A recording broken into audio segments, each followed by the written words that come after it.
What if I told you that you could create 2 entire weeks worth of Instagram Reels in 1 or 2 hours without dancing, without pointing at floating text bubbles, and without staring at your phone every single morning wondering what you're going to post that day? What people don't understand is that most business people don't fail at Instagram because they're bad on camera. They fail because they're trying to be creators instead of business owners. Let's be honest here, people are just out here winging it. Today, we're going to be focusing specifically on talking head style informational reels. And these are the videos that will build trust and authority with your followers. I'm going to be breaking down my 5-part batch to bank workflow. This is the exact workflow that I use to go from blank screen to fully scheduled out content calendar. And I'm going to show you my specific scripting formula that actually turns viewers into leads, and some simple tricks to use during filming so that one session looks like you've recorded over the course of several different days. So let's jump into pillar number 1. All right, guys, so step 1 is ideation. This is where most people get paralyzed. They think that they need a viral idea every single time, but for talking head style videos, you just need to be consistent. The best content comes from the questions that your clients are already asking you. So if one person asked it, remember there's probably 1,000 other people out there searching for it. So I tend to break my ideas into 3 buckets.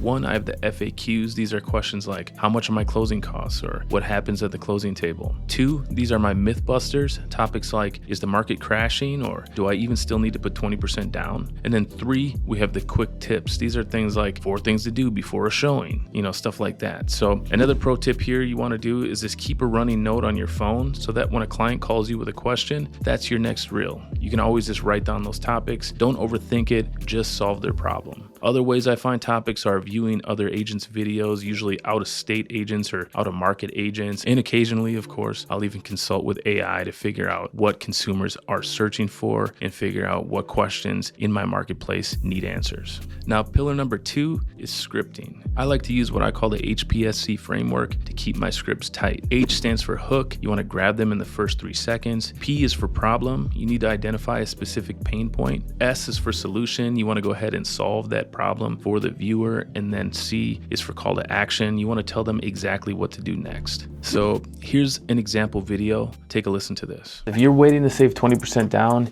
you may never buy a house. While you're saving, home prices are rising faster than your savings account. And by the time you save $50,000, you might need $70,000. You haven't needed 20% down to buy in decades. So most of my clients use programs that are 3 to 5% down. You can get into a home much sooner than you think. DM me the word savings and I'll send you a breakdown of what the minimum payment actually looks like. The hook was, if you're waiting to save 20% down, you might never buy a house. You see how that kind of hooks the person to want to watch more? Then the problem is, while you're saving, home prices are rising faster than your bank account. There's the issue. And then the solution is, most of my clients are now actually using 3 to 5% down programs. And then the call to action is, DM me the word savings and I'll send you my breakdown of the minimum down payment options. You see, the word in the DM is your lead magnet. It turns passive viewers into a direct lead. And also you might want to go ahead and switch it up, and instead of saying DM, you might want to say comment the word, because I've noticed that people will leave comments usually before they will leave a DM because it's a little bit easier. But then again, some people would rather do DMs because it's more private. Hey, by the way, if you're an agent that's trying to build a marketing machine that actually generates transactions, make sure that you hit subscribe. Talking head reels are just one piece of the puzzle. On this channel, I show you guys my full tech stack and the systems that I use to scale my business without burning out. So let's get back to the workflow. So pillar number 3 is actually recording your video. You don't need a Hollywood set. You just need clean lighting, clear audio, and a little bit of confidence. In fact, I recommend just using the camera that you already have in your pocket. So again, like I stated before, I think that you should start out just using your cell phone, but I want to show you guys really quick the light setup that I recommend for beginners or somebody who's just starting out making short form content. And that's this cheap Neewer light panel. I've talked about it quite a few times here. I can leave a link to it in the description. But this thing, it goes from like a cool tone to a warm tone, and it is operated here by battery. And then you can also plug it in here to a outlet if you want to. And that's what that little connector is for. You may also notice that I am using a microphone right now. I have it right up to my mouth, and this is the DJI Mic Mini. This is what I recommend people buy because it's very cheap. You can get it for like $70, and it will actually connect to the next couple things I'm going to show you guys, which is the, of course, your typical iPhone. You want to use the rear camera because that's going to be the best camera on the phone.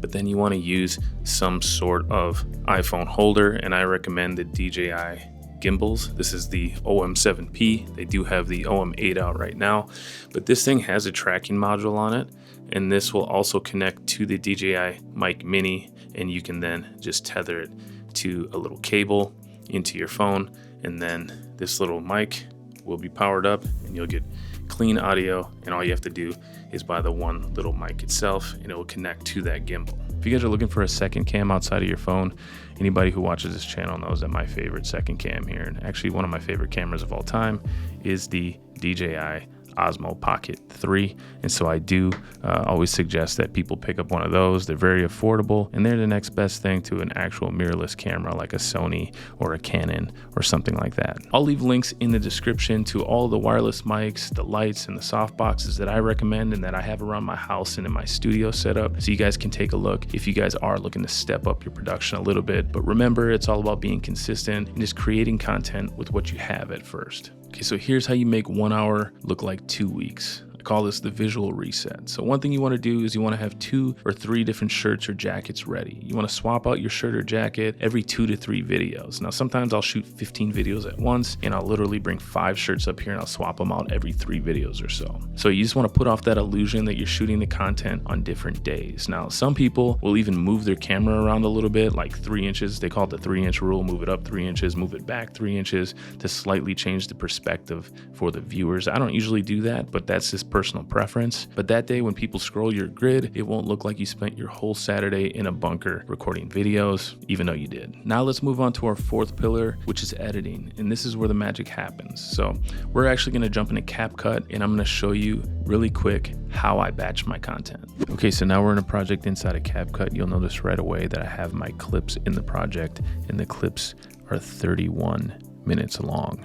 And the reason for that is that I like to film all of my reels back to back, meaning I just hit record, I film all of my reels together. Then I'm going to bring it into the editing software. I'm going to do as much editing as I can while they're all just one clip, and then I will break them into these separate videos. This is how you batch edit 9 reels at a time the most effective way possible. So now you will notice here that I do have 2 separate clips. That's because I like to shoot everything at 2 different angles, and the reason why I do that is so I can jump back and forth between the 2 angles, and it will look a lot more professional and there will be less jump cuts.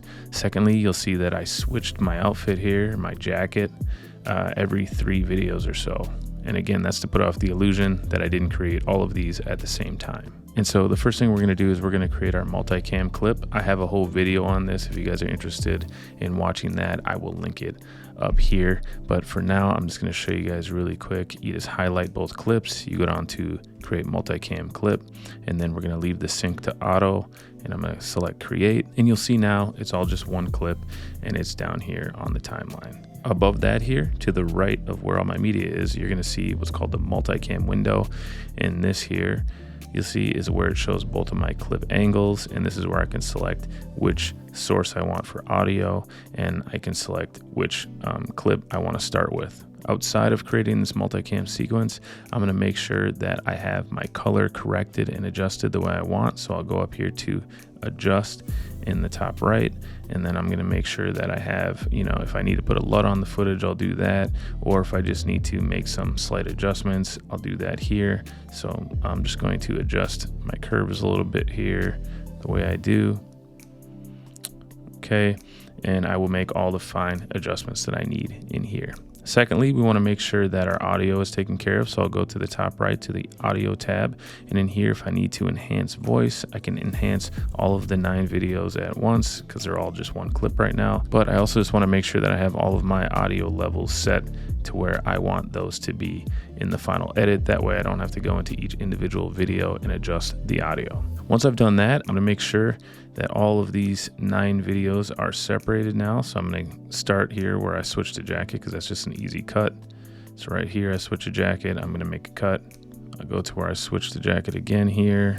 And now I'm just going to go ahead and I'm going to make all the necessary cuts here so that it is 9 separate videos. Okay, so now you'll see here I cut my one long clip into 9 separate videos. And from here, what you want to do is you want to exit, out of your project, and then you'll see here on the main screen of CapCut, here in the bottom right, there's 3 dots. You can select that and you can select duplicate. So in this case, I had one long clip that I cut into 9 separate videos, so I'm gonna make sure that I have 9 copies. Okay, so now I have my 9 copies of the video. I'm gonna go back to the first copy. What I'm gonna do here is I'm actually going to delete the back 8. And from here, I'm gonna make all my fine edits. And what that means is I'm gonna add B-roll footage, I'm going to add music, and I'm going to add captions, as well as I'm going to cut back and forth between the 2 angles that I have shot here for this video. Once I'm done editing that video, I'm gonna go back into the second project, and now I'm gonna actually delete the first video because I've already edited that, and then I'm gonna go ahead and delete the back 7, and then I'm just gonna edit the second video. When I'm done doing that, I'm gonna repeat the process and go into the third one. I'm gonna go ahead and delete the first 2, and then I'm gonna delete the back 6, and I'm just going to edit the third video. And that's how I batch record all of my short form content. Now I'm actually creating another video of my entire editing workflow for these types of clips, start to finish, so keep an eye on the channel for that one. And if when you're watching, I've already created it, I will go ahead and I will link that video right here. Okay, finally we're on pillar 5. This is the finish line, and this is gonna be uploading and scheduling. Most agents rely on motivation to post. I like to rely on systems. I use tools like Later or Metricool to schedule all my content. In fact, there's even a content scheduler inside of Meta itself if you're only going to be using Instagram and Facebook. Now, one thing I love about Metricool specifically right now is that they allow you to actually schedule out trial reels. And this is a new feature by Instagram, and it's been around here for a little bit, and I think that Instagram just announced that you're going to be able to schedule those natively in the app, but as of right now, Metricool is the only app where you can do it. But let's look at how quickly I queue these up in Later, so I don't have to think about Instagram for the rest of the week. In fact, sometimes I book it out so long that I don't even have to look at Instagram for an entire month, besides, of course, the typical engagement and replying to DMs and comments and things like that. Okay, so now we're in Later, and you can see right here on the top that I've connected a whole bunch of my social media profiles to this scheduler. I have Facebook, Instagram, LinkedIn, TikTok, YouTube, and Threads. You can also attach Pinterest and Snapchat. For the purposes of this tutorial, I'm not going to have LinkedIn selected because I've noticed that it doesn't do a very good job when posting videos to LinkedIn from this scheduler, but it does a great job with everything else. And it also does a good job when I'm just doing static posts inside of LinkedIn. So for now, we're just going to use these 5 profiles. When you're ready to post a video, you can go up here to create post, and then you can see here it's selected all 5 of my profiles. Also, if you have certain hashtags that you use on every video, you can save those hashtags, and you can see here I have them labeled real estate hashtags, Minnesota hashtags, and then my simple real hashtags.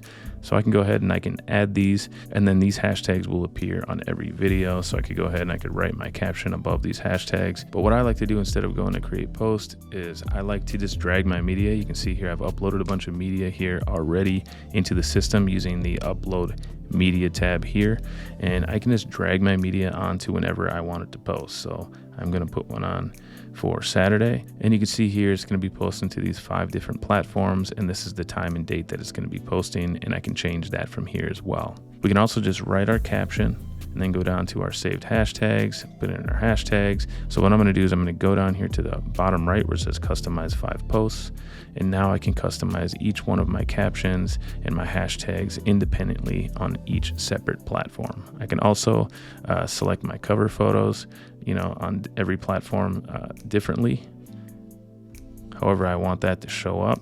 And then on certain platforms, like for instance on Instagram, you can actually put it in your first comment, you can tag people, you can invite collaborators, you can tag products, you can do all the things you can do inside of Instagram. And when we get down to YouTube, you'll see here you have to select if the audience is for kids or not.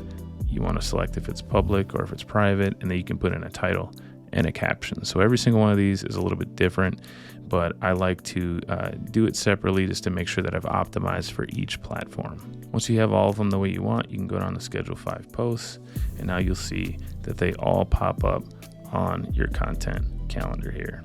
So from here, I can go ahead and I can move these to different times if I want.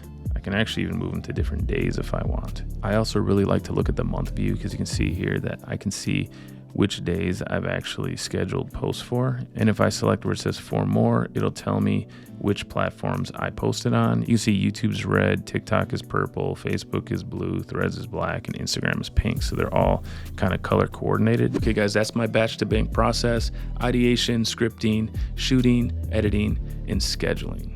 If you follow these 5 pillars, you'll never have to worry about what to post on a Tuesday morning again. Talking head reels are the fastest way to build trust because people get to see your face and they get to hear your expertise. But you can't only post talking head style videos. Your feed needs a little bit more variety to stay fresh. So if you want to see other types of content that every real estate agent or business professional should be mixing into their strategy, you need to watch this video right here, where I break down the exact content cocktail that works in today's market. Thank you guys for watching, and I will see you all on the next one.